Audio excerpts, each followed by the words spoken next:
We are in a race. The race is against time. We have to build cities. We need them, but we have to make them in a different way. We need a wave of innovation, not only for our way of life, but also for the planet. The consequences would be enormous if we lose this battle. The world has right now close to 1 billion cars, and we might double the number of cars on the planet by 2050. So if we double the number of vehicles, we really increase the amount of fuel they consume, and that's going to have a big, big footprint in terms of our demand for resources to move all those vehicles around. We're pulling up carbon that's been stored underground and burning it in our automobiles and putting all that carbon dioxide into the atmosphere. If we don't reduce that, we could have changes in the climate that we could never recover from. There's a number of forecasts for what type of transportation economy we could move into. One vision is that we will use more and more liquid fuels. Another one is we'll use more and more electricity. And right now, more of the industrial activity is focused around liquid biofuels.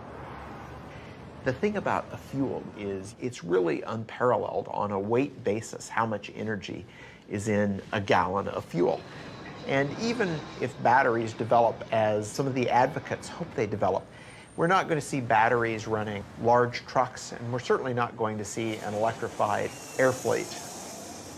We're going to need transportation fuels for those that will directly replace the petroleum-based fuels that we're using today.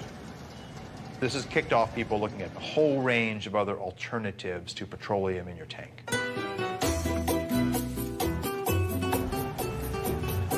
Commercial production of ethanol as fuel started in Brazil in 1975. When we started the ethanol program, nobody talked about reducing emissions. This was not an issue at that time. First, and most important, we didn't have money to buy oil anymore after the first oil shock. We were importers of oil. And today, more than 50% of all cars use ethanol instead of gasoline. Brazil made a very conscious choice to try to find a way to reduce their fossil fuel dependence, and they didn't have to look very far because Brazil's climate is ideal for growing sugarcane. When you have sugarcane plantation, you have only two things to make, sugar and ethanol. My family has been in sugarcane business since 1955. And about 30 years ago, I thought there is opportunity to make more ethanol.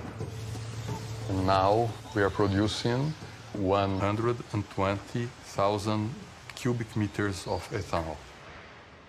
Brazil today has very close to 400 sugar mills.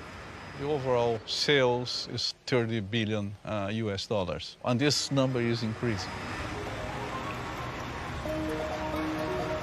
If you look at how they make ethanol and how efficient the process is, it's really a model for all of us. They grind the plant up, extract the sugar from the cane. The sugar goes into these large fermentation tanks, which combines sugars together with yeast that naturally produces ethanol. They use the rest of the plant to generate heat to distill the ethanol and turn it into fuel. They also use that heat to generate electricity renewably, not putting excess carbon dioxide in the atmosphere.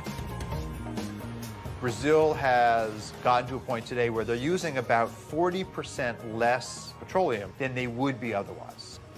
But Brazil cannot supply the whole world with ethanol because they would have to cut very strongly into food production and into critical natural areas like the Amazon to make that happen.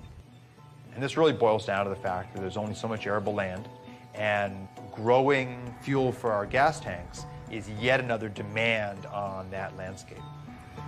We cannot kid ourselves in thinking that we found a general solution for the world problems. I think we will have to face the world in this way today. We have no oil in very large quantities anymore. We have no coal transformed in a clean way. In the meantime, we have to do the best we can. And the best at the moment is that we can do biofuels. Sugarcane to ethanol is an incredibly efficient process. You get out about 7 times the energy you put into growing the sugarcane. In the US, when we produce ethanol from corn, For every unit of input of energy, we get about the same amount of energy out. So we're really not gaining anything.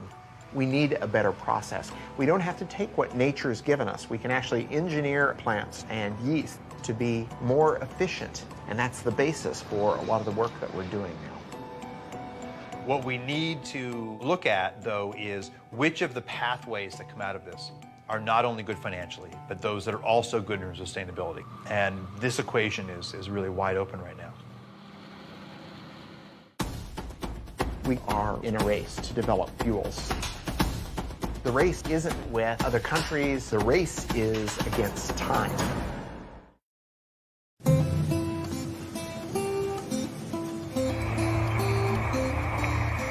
To meet the immediate and future demands, we made the energy solution spring from the ground.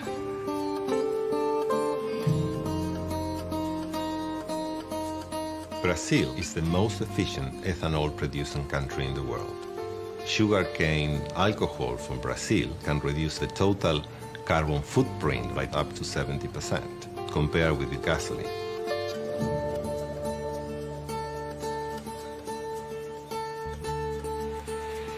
The biggest challenge for fuel providers and car manufacturers is to reduce CO2 emissions over the next 20 years.